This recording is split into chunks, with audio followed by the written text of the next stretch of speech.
mis padres le compraron un departamento de lujo a mi hermana y me ordenaron pagarlo. Es tu deber. Me negué y me llevaron a juicio para dejarme en la calle. No se esperaban la orden del juez. Si aún no estás suscrito al canal, haz clic en el botón de suscripción y activa la campanita para no perderte ninguna de nuestras historias. Tu apoyo significa todo para nosotros. Si esta historia te parece interesante, déjale un like. También me encantaría saber de qué ciudad eres, y déjanos el nombre de tu ciudad en los comentarios. Ahora, empecemos con la historia. El martes por la tarde, el sol de Monterrey caía a plomo sobre el concreto, un calor denso que prometía una tormenta más tarde. Estaba en mi estudio, inmersa en los planos de una nueva residencia, trazando líneas que se convertirían en paredes, en un hogar. El olor a papel y café llenaba el aire, una mezcla que para mí siempre ha significado paz y concentración. Soy Alondra, tengo 34 años y soy arquitecta. Construyo vidas, o al menos, los espacios donde éstas se desarrollan. Mi teléfono vibró sobre la mesa de roble, rompiendo el silencio. La pantalla se iluminó con una foto de mi madre, Lidia, sonriendo en la boda de una prima hace años. Un nudo familiar, pequeño pero denso, se formó en mi estómago. Contesté, intentando que mi voz sonara casual. Hola, mamá. ¿Cómo estás? Alondra, mi vida. Qué bueno que te encuentro. Su voz era una melodía, un torrente de alegría tan inusual que activó todas mis alarmas internas. Era el tono que usaba para ocasiones especiales, y esas ocasiones especiales, en mi familia, casi siempre giraban en torno a mi hermana mayor, Renata. Bien, mamá, aquí en la oficina. ¿Y ustedes? ¿Todo bien? Mejor que bien, hija. Maravilloso.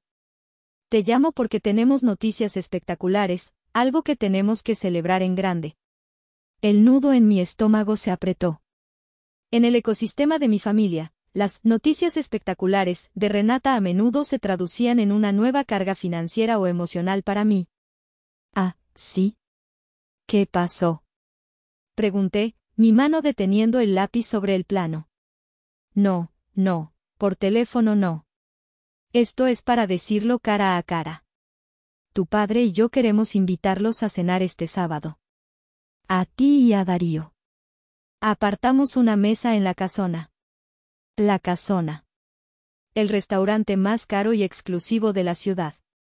El lugar de los aniversarios de bodas de plata, de las propuestas de matrimonio. Mis padres, cuyo lema era, no hay por qué gastar de más, nunca nos llevarían ahí a menos que algo monumental estuviera ocurriendo. Wow, mamá. Suena importante. ¿Estás segura de que todo está bien? Mejor que bien, mi amor. Perfecto. Entonces, ¿pueden el sábado a las 8?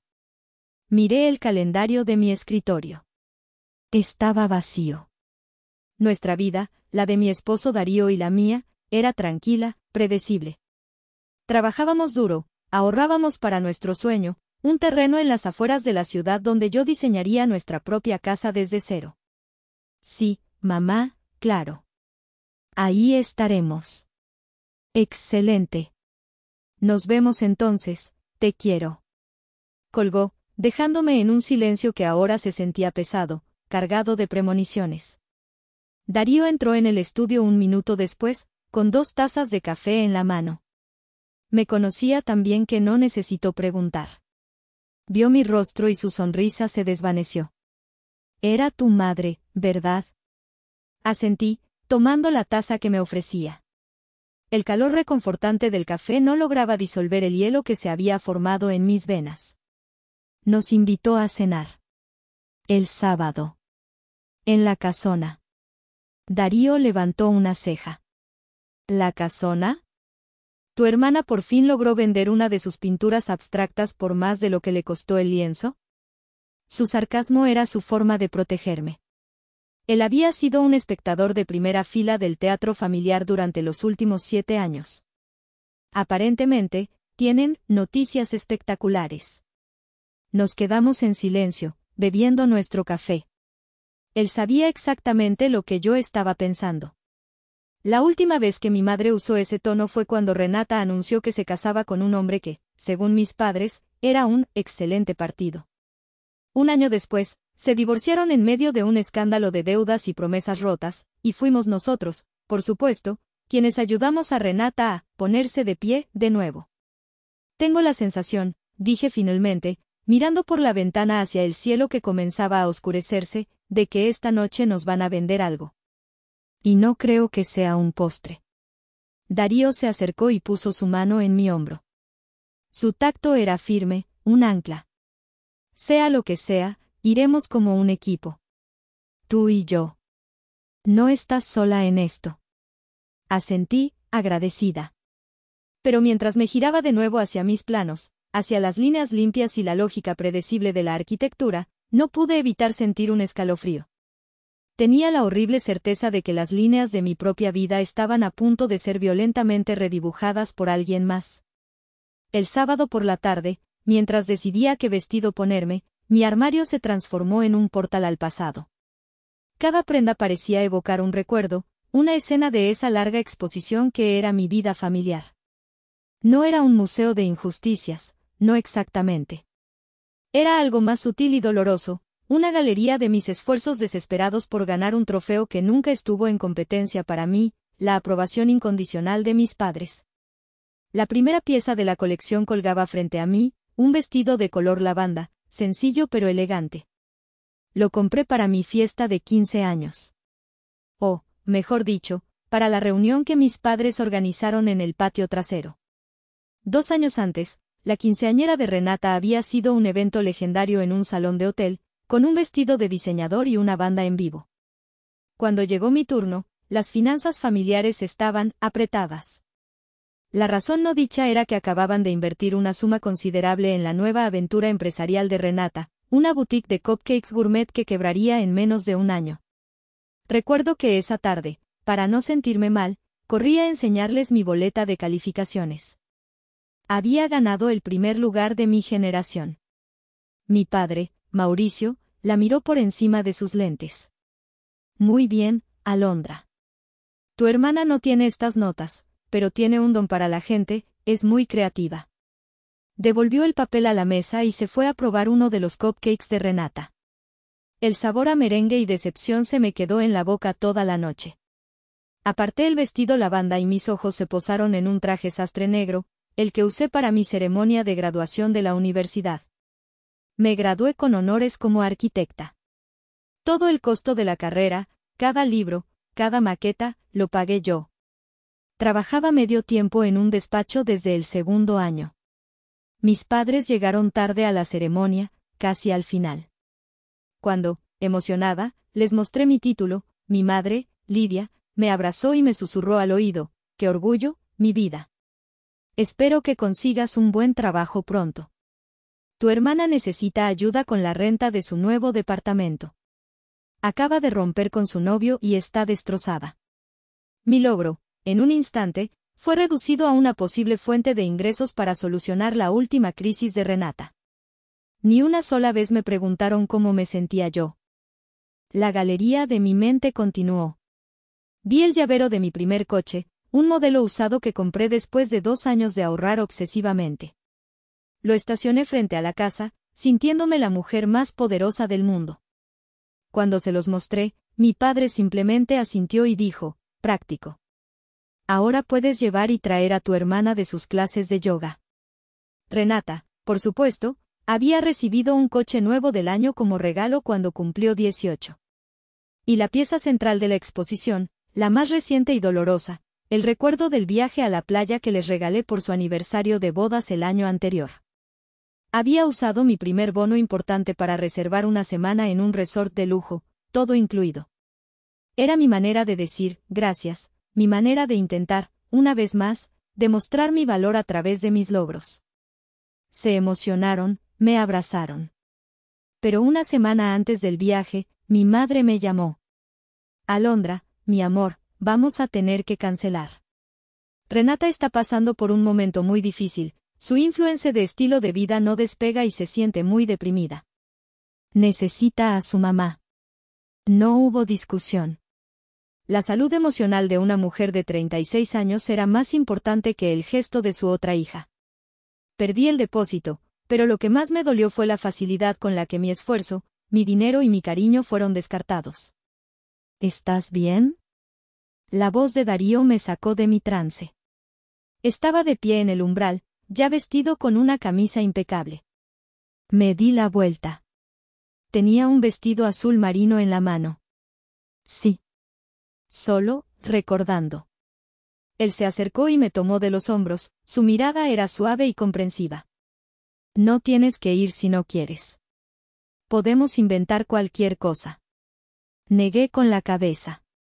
No. Huir solo pospone lo inevitable. Además, una parte de mí, una parte estúpida y masoquista, todavía tiene esperanza. ¿Esperanza de qué? ¿De qué esta vez te digan que están orgullosos de ti y te regalen un pony? Me reí, una risa sin alegría. Esperanza de que, por una vez, la celebración sea solo eso. Una celebración. Sin facturas ocultas, sin agendas secretas. Darío me besó en la frente. Bueno, entonces ponte tu armadura, mi valiente arquitecta. Porque si mis cálculos son correctos, esta noche no vamos a una cena. Vamos a una negociación. Me puse el vestido azul marino. Era mi favorito, el que usaba para presentar proyectos importantes a clientes. Me hacía sentir profesional, fuerte. Mientras me miraba en el espejo, no vi a la hija que buscaba aprobación. Vi a una mujer que había construido su propio mundo, ladrillo a ladrillo, a pesar de los cimientos defectuosos de su familia. Y esa noche, estaba decidida a proteger mi edificación a toda costa.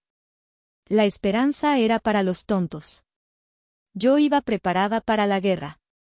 La casona nos recibió con el suave murmullo de conversaciones educadas y el tintineo de copas de cristal. Un pianista en la esquina tejía una melodía que pretendía ser relajante, pero que a mí me sonaba a la banda sonora de una película de suspenso. Mis padres y Renata ya estaban en la mesa, una botella de vino tinto caro ya descorchada y a medio consumir. Ahí están, exclamó mi padre, poniéndose de pie con un entusiasmo un poco forzado. Nos abrazó, su loción de afeitar mezclándose con el aroma del vino. Mi madre nos besó a ambos. Llevaba un vestido nuevo y un collar de perlas que yo no le conocía. Parecía la anfitriona de una gala benéfica. Se ven guapísimos. Siéntense, siéntense. Ya pedimos un vino para empezar a celebrar. Renata nos saludó con un movimiento de cabeza, demasiado ocupada mirando su reflejo en la pantalla de su teléfono. Llevaba un vestido de seda que probablemente costaba más que mi renta mensual y una expresión de aburrimiento estudiado. Su reciente divorcio parecía haberle sentado de maravilla, o al menos, a la cuenta bancaria de mis padres. Nos sentamos, y Darío, siempre el ancla, tomó mi mano por debajo de la mesa. El mesero se acercó y mi padre ordenó aperitivos para todos con la seguridad de un hombre que no va a pagar la cuenta. La conversación inicial fue una obra de teatro cuidadosamente coreografiada. Mis padres me bombardearon con preguntas sobre mi último proyecto, un complejo de oficinas en el centro. Escuchamos que es un éxito rotundo, Alondra, dijo mi padre, llenando mi copa. Un amigo que trabaja en el sector inmobiliario me dijo que todo el mundo habla de tus diseños. Estamos tan orgullosos de ti, mi vida, añadió mi madre, sus ojos brillando con una sinceridad que casi me engaña. Toda esa dedicación, todo ese esfuerzo, por fin está dando sus frutos. Sentí un calorcito en el pecho, esa vieja y estúpida esperanza asomando su cabeza. Quizás Darío se equivocaba. Quizás esta vez era diferente. Pero entonces noté como cada elogio hacia mí terminaba con una mirada de reojo hacia Renata, como si estuvieran construyendo un puente verbal. El puente se hizo evidente cuando mi madre suspiró dramáticamente. Es una bendición que al menos una de nuestras hijas tenga esa estabilidad. Con lo mal que lo está pasando la pobre de Renata. Renata levantó la vista de su teléfono, como si fuera su señal para entrar en escena. Sus ojos se llenaron de lágrimas de cocodrilo. Ha sido tan difícil, Alondra. No te imaginas. Pasar de mi casa a un departamentito de soltera es humillante. Y con los niños, necesitan un jardín, un lugar seguro. El mesero llegó con los aperitivos, interrumpiendo su actuación. Mientras comíamos, el tema principal se reveló. Hablaban del mercado inmobiliario en San Pedro Garza García, el municipio más rico de México. Mencionaban fraccionamientos privados, seguridad 24 horas, casas club con alberca. Era una conversación que no tenía nada que ver con sus vidas o sus posibilidades. Era una conversación para mí. Cuando el mesero se retiró, mi padre se aclaró la garganta. Era el momento. Sacó de su portafolio un folleto satinado, de esos que te dan en las desarrolladoras de lujo. Lo deslizó sobre la mesa. En la portada, una foto de un edificio de departamentos ultramoderno con balcones de cristal y una alberca infinita en el techo. Bueno, hijos, comenzó, su tono ahora solemne. Como saben, lo más importante para nosotros es la familia. Y nuestra familia ha estado sufriendo. Mi madre tomó la posta. Tu hermana necesita un nuevo comienzo. Un lugar digno, donde pueda criar a sus hijos sin sentirse una fracasada. Así que tu padre y yo hemos tomado una decisión. Abrió el folleto. Dentro, fotos de un penthouse. Vistas panorámicas de la ciudad, acabados de mármol, una cocina de ensueño. Hemos encontrado el lugar perfecto. Ya dimos el enganche, dijo mi padre, con el pecho inflado de orgullo. Sentí que el aire se me escapaba de los pulmones. Miré a Darío. Su rostro era una máscara de piedra. Es muy bonito, logré decir. Bonito no, hija, es una inversión en la felicidad de tu hermana, corrigió mi madre. Renata sonrió por primera vez en toda la noche, una sonrisa de triunfo. Es más de lo que merezco, pero por mis hijos, felicidades, de verdad, dijo Darío, su voz peligrosamente tranquila. ¿Y cómo piensan pagarlo? Ahí estaba. La pregunta del millón. Mi padre me miró directamente a los ojos. Su sonrisa era paternal, condescendiente. Ahí es donde entras tú, Alondra. Sabíamos que podíamos contar contigo. El tiempo se detuvo. El murmullo del restaurante se desvaneció. Solo podía escuchar el latido de mi corazón en mis oídos. No entiendo, susurré. Es muy sencillo, dijo mi madre, como si le hablara a una niña pequeña. Nosotros pusimos todos nuestros ahorros en el enganche. Fue un gran sacrificio, pero por la familia, lo que sea. Y tú, mi amor, te harás cargo de la hipoteca. De las mensualidades.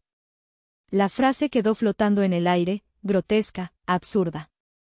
Es tu deber, añadió mi padre, como si fuera la conclusión más lógica del mundo. El silencio que siguió fue denso, pesado. Sentí la mano de Darío apretando la mía con fuerza. Levanté la vista y miré a mi alrededor. A mi padre, con su expresión de patriarca benevolente. A mi madre, con su sonrisa expectante. A mi hermana, que ya estaba mirando en su teléfono, probablemente buscando muebles para su nuevo penthouse. Y en ese momento, la galería de mis esfuerzos rechazados en mi mente se incendió. Cada recuerdo, cada sacrificio, cada humillación se convirtió en ceniza y de esa ceniza surgió algo nuevo. Una calma fría. Una claridad absoluta. No, dije. La palabra fue apenas un susurro, pero cortó el aire como un cuchillo. Mi padre parpadeó. ¿Qué dijiste? No, repetí, esta vez más fuerte, mi voz firme, irreconocible hasta para mí misma. No voy a pagar la hipoteca de Renata. El shock en sus rostros fue casi cómico. Era como si el perro de la familia de repente hubiera empezado a recitar a Shakespeare. Alondra, ¿cómo puedes ser tan egoísta? Chilló mi madre, su máscara de dulzura cayendo a pedazos. Es tu hermana. Es tu sangre. Egoísta, repetí, probando la palabra en mi boca. Yo soy la egoísta. Ustedes compran una propiedad que saben que ella no puede pagar, que ustedes no pueden pagar, y asumen que yo voy a firmar un cheque en blanco por los próximos 20 años. ¿Y la egoísta soy yo? Tú tienes dinero. Espetó mi padre, su rostro enrojeciendo. Vives bien. No tienes hijos. ¿Qué te cuesta? Es tu obligación. Una risa seca, amarga, escapó de mis labios. Mi obligación. ¿Saben cuál era mi obligación? Estudiar hasta las 3 de la mañana después de un turno de 8 horas para poder pagar la universidad que ustedes no quisieron pagarme porque estaban financiando los fracasos de Renata. Esa era mi obligación. Mi obligación era construir mi vida sola, sin su ayuda. Y lo hice. Este dinero, dije, mi voz temblando de una furia contenida por décadas, es mío. Lo gané yo. Y no voy a usarlo para limpiar el desastre que ustedes acaban de crear. Me levanté, mi silla raspando ruidosamente contra el suelo. Darío se levantó conmigo, una muralla silenciosa a mi lado. Esta conversación se terminó. Tomé mi bolso y, sin mirar atrás, caminé hacia la salida. Podía sentir sus miradas clavadas en mi espalda, no de arrepentimiento, sino de pura indignación. Había roto el guión. Había destruido el escenario. Y al hacerlo, acababa de declarar una guerra que no sabía si estaba preparada para ganar. Los días que siguieron a la cena fueron un infierno silencioso, seguido de una avalancha de ruido. Primero, el silencio. Mis padres no llamaron. Renata me bloqueó en todas las redes sociales. Era un silencio denso, acusador, diseñado para hacerme sentir culpable, para que yo fuera la que cediera y llamara suplicando perdón. No lo hice. Luego, comenzó la ofensiva. La olla a presión, como la llamó Darío. Mi tía Ofelia, hermana de mi madre y autoproclamada cronista de los dramas familiares, fue la primera en atacar. Alondra, soy tu tía. Tu madre me llamó, está destrozada. No come, no duerme. ¿Cómo pudiste hacerle esto? ¿No tienes corazón? Le expliqué mi punto de vista, con calma, con lógica. Fue como hablarle a una pared. Pero es tu hermana. La familia es para apoyarse. El dinero va y viene, pero la familia es para siempre. Después de ella, vinieron los demás. Primos que no había visto en años me enviaban mensajes por WhatsApp. Oye, prima, me enteré de lo que pasó. Qué mala onda. Renata la está pasando fatal. Con lo bien que te va, no seas coda. Cada mensaje, cada llamada, era una pequeña gota de veneno. Me pintaban como una millonaria sin alma que contaba sus monedas mientras su familia sufría. Nadie parecía recordar que la crisis había sido fabricada por mis propios padres. La presión era constante, asfixiante. Empezó a afectarme en el trabajo. Me costaba concentrarme, me encontraba mirando un punto fijo en la pared, repasando las conversaciones en mi cabeza. ¿Tenían razón? ¿Era yo la egoísta? La duda es una enredadera, y estaba empezando a trepar por mi columna vertebral. El punto de quiebre no fue con ellos, sino con Darío. Una noche, llegó a casa y me encontró en el sofá, con el teléfono en la mano, mirando una foto antigua de Renata y yo cuando éramos niñas. Estábamos sonriendo, abrazadas. Tenía los ojos llenos de lágrimas. Él no dijo nada. Se fue a la cocina, y escuché el ruido de puertas y cajones abriéndose y cerrándose con más fuerza de la necesaria. Volvió al salón con un vaso de agua. Toma. Su voz era dura. Lo miré, sorprendida. ¿Qué te pasa? ¿Qué me pasa a mí? Espetó, su calma habitual rota en 1000 pedazos. ¿Qué te pasa a ti, Alondra? Llevamos 2 semanas en esto. Llegas a casa, no hablas, te pasas horas mirando el teléfono, esperando el próximo ataque. Te estás dejando consumir por ellos. No es tan fácil, Darío. Es mi familia. No, no es tu familia. Es un culto que exige sacrificios humanos y tú eres la ofrenda. Caminaba de un lado a otro de la sala, su frustración era palpable. Estoy harto, Alondra. Estoy harto de ver cómo te pisotean y tú te quedas ahí, sintiéndote culpable por tener éxito. Estoy harto de que nuestro sueño, nuestra casa, nuestros planes, estén en pausa por el capricho de tu hermana y la locura de tus padres. Sus palabras me dolieron como un golpe físico. ¿Así que crees que esto me gusta? ¿Crees que disfruto de esto? No lo sé. A veces parece que sí. Parece que una parte de ti necesita su aprobación tanto que estás dispuesta a prenderle fuego a nuestra vida para conseguirla. La acusación me dejó sin aliento. Eso no es justo. ¿No es justo? Se detuvo frente a mí. No es justo que yo tenga que ver a la mujer que amo marchitarse día a día. No es justo que su felicidad dependa de la opinión de gente que claramente no la quiere, solo la quiere usar. Su voz se suavizó, pero la intensidad en sus ojos era la misma. Te amo, Alondra, pero no puedo seguir así. No me casé contigo para verte ser un felpudo glorificado. Tienes que elegir. O eliges nuestra vida, nuestro futuro, o eliges seguir siendo su cajero automático emocional. Pero no puedes tener las dos cosas.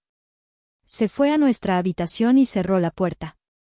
Me quedé sola en el salón, el silencio era más ruidoso que cualquier grito. Tenía razón.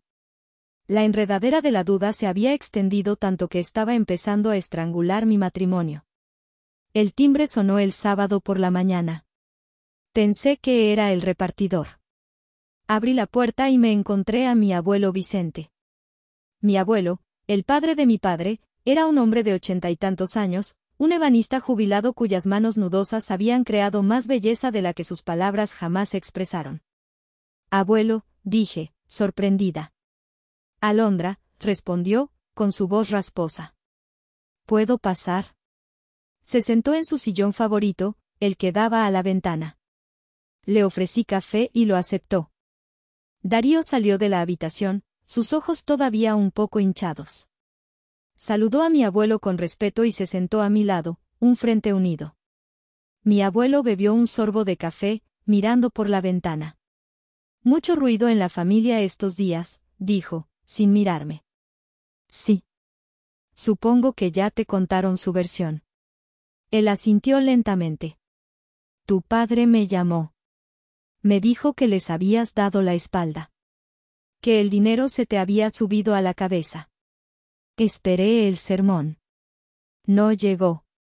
¿Y qué le dijiste? Pregunté en voz baja. Mi abuelo se giró por fin y me miró. Sus ojos, nublados por la edad, eran increíblemente lúcidos. Le dije que a veces, para salvar una casa, tienes que cortar la madera podrida, aunque te duela. Se me formó un nudo en la garganta. Continuó. Cuando era joven y aprendía el oficio, mi maestro me enseñó algo. Me dijo, Vicente, nunca uses la mejor viga, la más fuerte, la viga maestra de tu construcción, para apuntalar una pared que se está cayendo por su propio peso. Si lo haces, no salvarás la pared. Solo conseguirás que la viga maestra se debilite y, al final, toda la casa se venga abajo. Hizo una pausa, y sus ojos se clavaron en los míos. Tú eres la viga maestra de tu propia vida, Alondra. No dejes que te usen para apuntalar sus ruinas. Se levantó, dejó la taza en la mesa y caminó hacia la puerta. Antes de salir, se detuvo y puso una mano en mi hombro. Construye tu propia casa, hija. Unos cimientos fuertes. Es lo único que importa. Se fue. Cerré la puerta y me apoyé en ella, las lágrimas finalmente cayendo por mis mejillas. Darío me abrazó. No eran lágrimas de tristeza. Eran lágrimas de claridad. La metáfora de mi abuelo había hecho lo que ninguna discusión lógica podía hacer.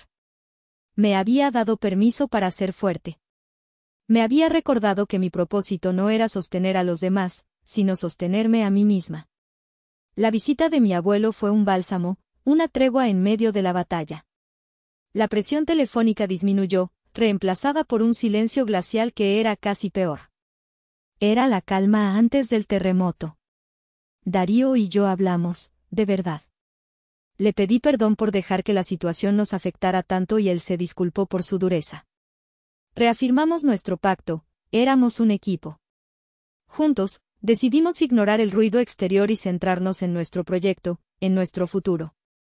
Empezamos a buscar terrenos en línea de nuevo, un acto de desafío silencioso. Por un par de semanas, casi logré convencerme de que lo peor había pasado, de que, al no ceder, ellos se habían dado por vencidos. Qué ingenua fui. Llegó un jueves por la tarde. El cartero llamó a la puerta con un sobre que requería mi firma. Era un sobre grande, de color manila, rígido por su contenido. No tenía remitente, solo mi nombre y dirección impresos y un sello de correo certificado. Mi corazón empezó a latir con una fuerza desbocada. ¿Qué es?, preguntó Darío desde el estudio. No sé, dije, mi voz un hilo. Cerré la puerta y me quedé mirando el sobre en mis manos. Pesaba. Pesaba como una lápida. Con los dedos temblorosos, rompí el sello y saqué un fajo de papeles. La primera página hizo que la sangre se me helara en las venas. En la parte superior, el escudo oficial del Poder Judicial del Estado de Nuevo León. Debajo, en negrita y mayúsculas, las palabras, citación y demanda civil. Leí los nombres de los demandantes, Mauricio y Lidia, mis padres. El nombre del demandado, Alondra, yo. Y la cantidad exigida, una cifra tan monstruosa, tan irreal, que tuve que leerla 3 veces, 8 millones de pesos MXN. 8 millones de pesos. Las piernas me fallaron y me dejé caer en la silla más cercana. Los papeles temblaban en mi mano. Darío, alertado por mi silencio, apareció a mi lado. Vio los papeles y su rostro se transformó, pasando del desconcierto a una furia helada. Me quitó los documentos con cuidado y empezó a leer en voz alta, su voz tensa por la incredulidad. La demanda era una obra de ficción surrealista. Mis padres, representados por un abogado cuyo nombre no conocía, me demandaban por 2 conceptos principales. El primero, incumplimiento de la obligación de dar alimentos y auxilio a los ascendientes. Alegaban que, dada su precaria situación económica y mi evidente opulencia, yo tenía el deber legal de mantenerlos, deber que había incumplido cruelmente. El segundo concepto era el que me revolvió el estómago. Se titulaba Reembolso de gastos de crianza y educación. Habían hecho un cálculo grotesco y detallado de todo lo que supuestamente habían gastado en mí desde mi nacimiento hasta los 18 años. Comida, ropa, atención médica, colegiaturas. Incluso habían incluido una estimación del costo de los regalos de Navidad y cumpleaños. Era una factura por mi propia existencia. Y al final del documento, la estocada final, la verdadera razón de todo aquello, disfrazada de lenguaje legal, fondos que serán utilizados para asegurar la estabilidad y el patrimonio familiar, específicamente para la adquisición de un bien inmueble destinado a garantizar el bienestar de la unidad familiar. Ni siquiera se molestaron en ocultarlo. Querían mi dinero para pagar el penthouse de Renata. Los 8 millones de pesos no eran una cifra al azar. Con una precisión escalofriante, era casi exactamente la cantidad que Darío y yo habíamos logrado ahorrar e invertir a lo largo de más de una década de trabajo implacable. Era el dinero de nuestro terreno. El dinero de nuestra casa. El dinero de nuestro futuro. No era una demanda. Era un intento de aniquilación.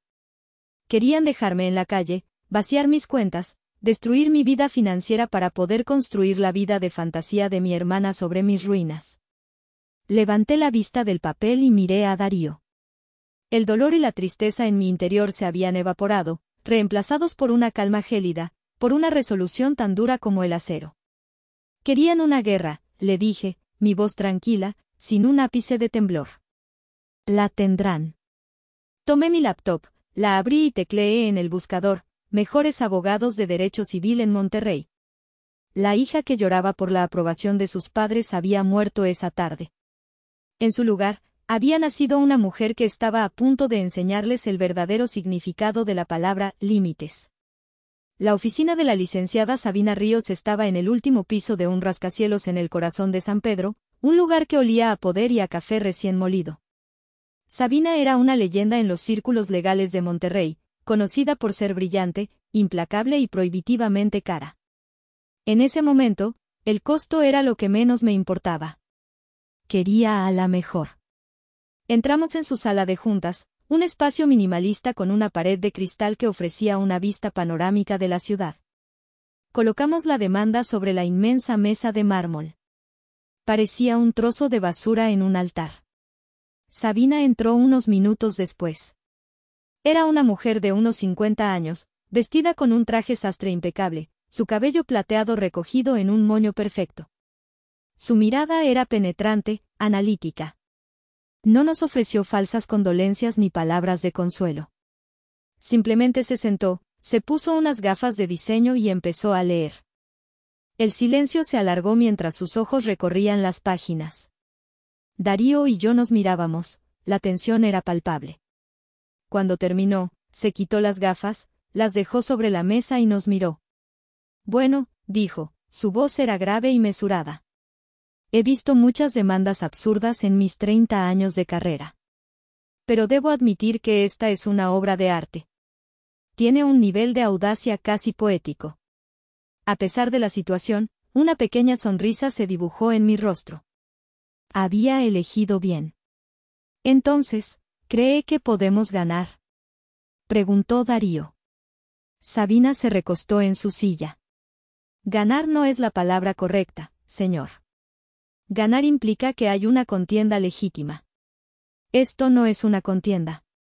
Esto es un intento de extorsión usando el sistema judicial como arma. Nuestro objetivo no es ganar. Es aniquilarlos. Es lograr una victoria tan absoluta y humillante que la sola idea de volver a pronunciar su nombre les provoque náuseas. Su intensidad me sorprendió y me dio una inyección de confianza. Ellos creen que usted es la misma hija que ha aguantado todo durante años, continuó, mirándome fijamente.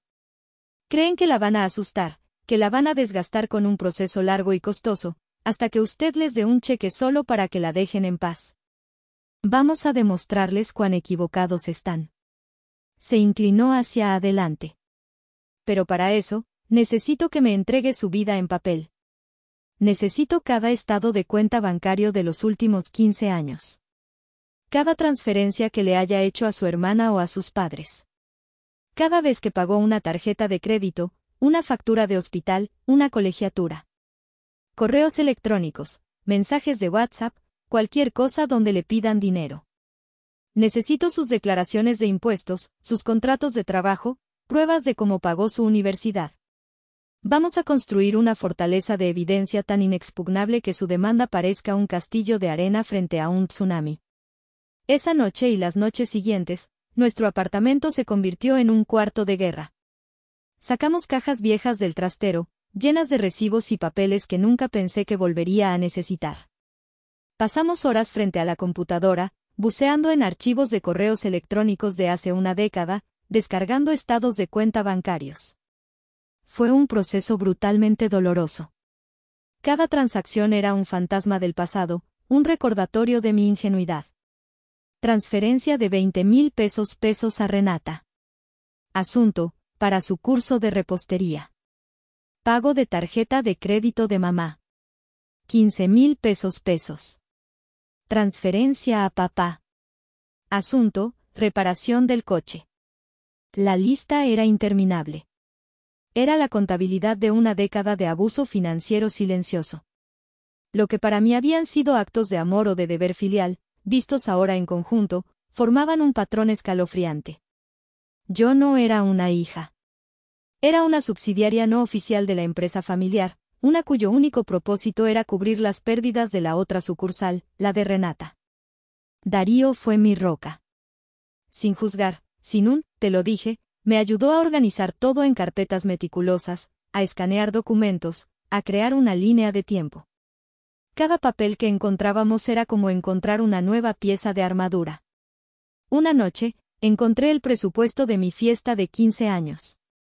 Era una hoja de papel arrugada con anotaciones de mi madre. Al lado, por azares del destino, estaba una factura del salón de fiestas de la quinceañera de Renata. La diferencia era de más de 20-1. Me eché a llorar, no de tristeza, sino de una rabia catártica. Todo el dolor, toda la frustración contenida, se estaba transformando. Ya no era una herida abierta. Se estaba forjando, se estaba afilando, se estaba convirtiendo en una espada. Después de 2 semanas, le entregamos a Sabina 5 carpetas repletas de documentos. Ella las revisó en silencio, asintiendo de vez en cuando. Excelente, dijo al final. Esto no es un caso de derecho familiar. Es un caso de matemáticas.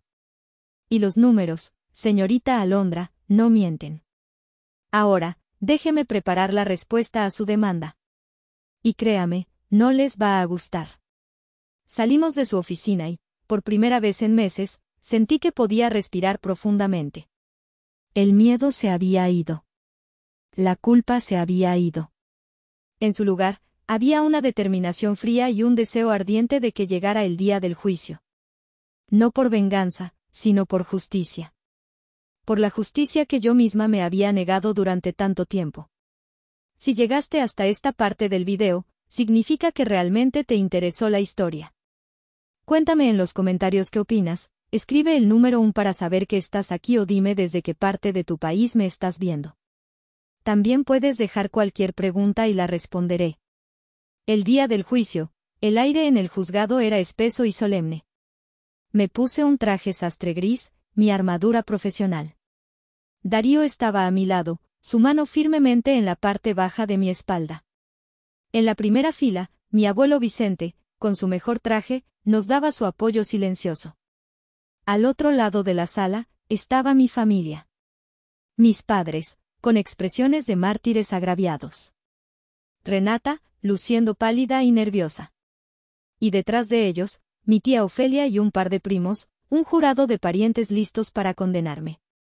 Evité su mirada y me concentré en Sabina, que estaba tan tranquila como si estuviera a punto de pedir un café. El abogado de mis padres, un hombre con un bigote pomposo, comenzó su alegato.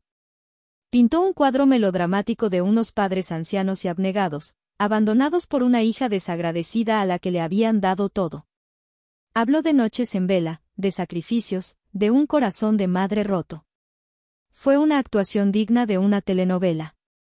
Cuando llamó a mi padre al estrado, Mauricio recitó su guión a la perfección.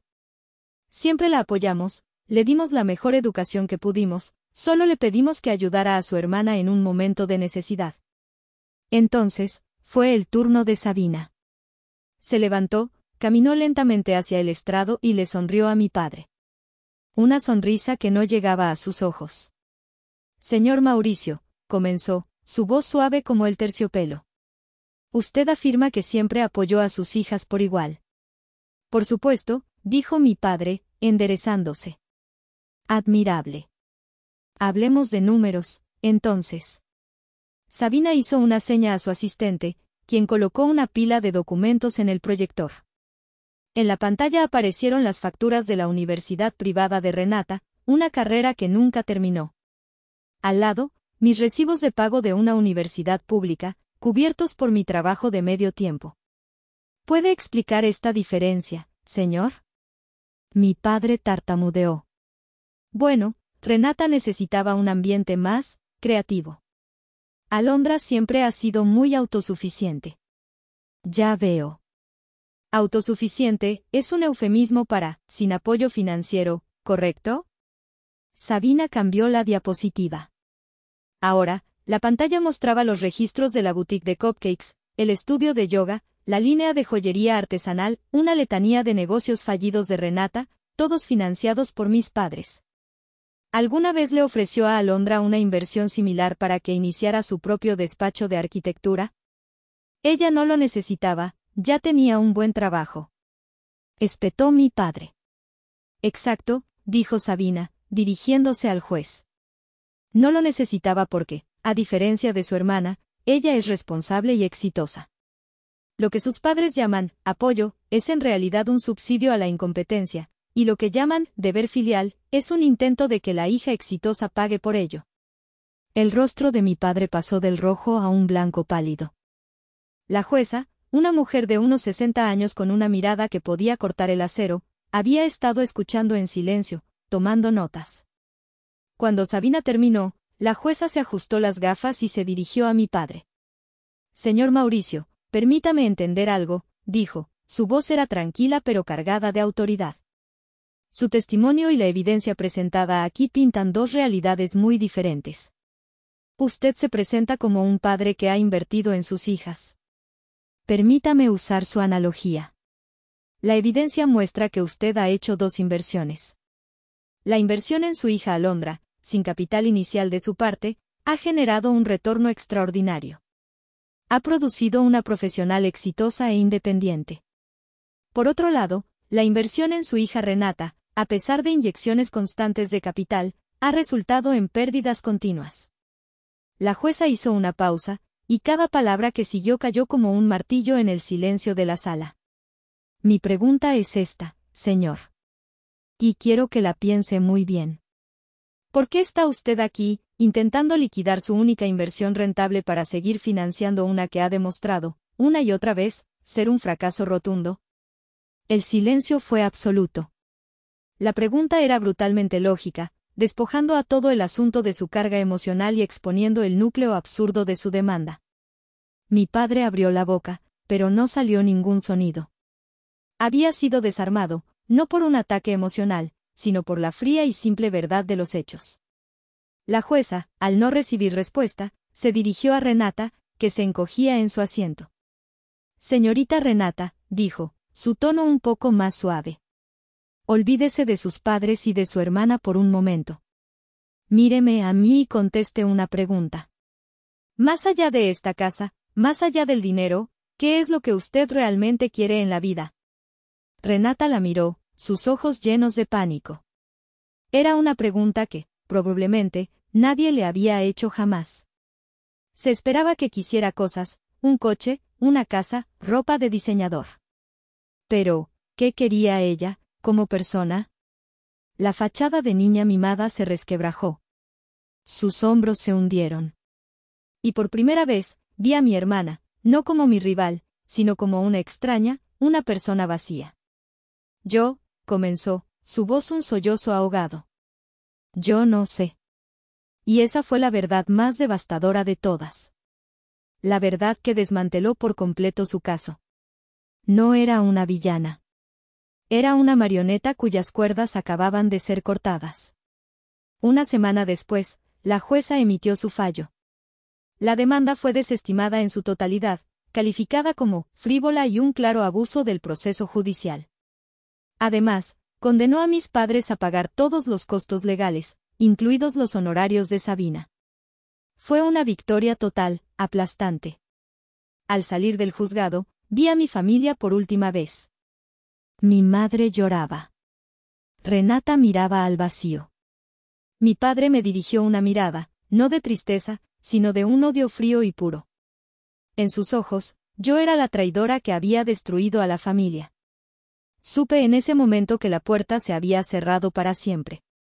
Y, sorprendentemente, sentí paz. 6 meses después, la vida era diferente. El silencio de mi familia ya no era un castigo, era una bendición. Darío y yo compramos nuestro terreno, un hermoso pedazo de tierra con 3 encinos majestuosos.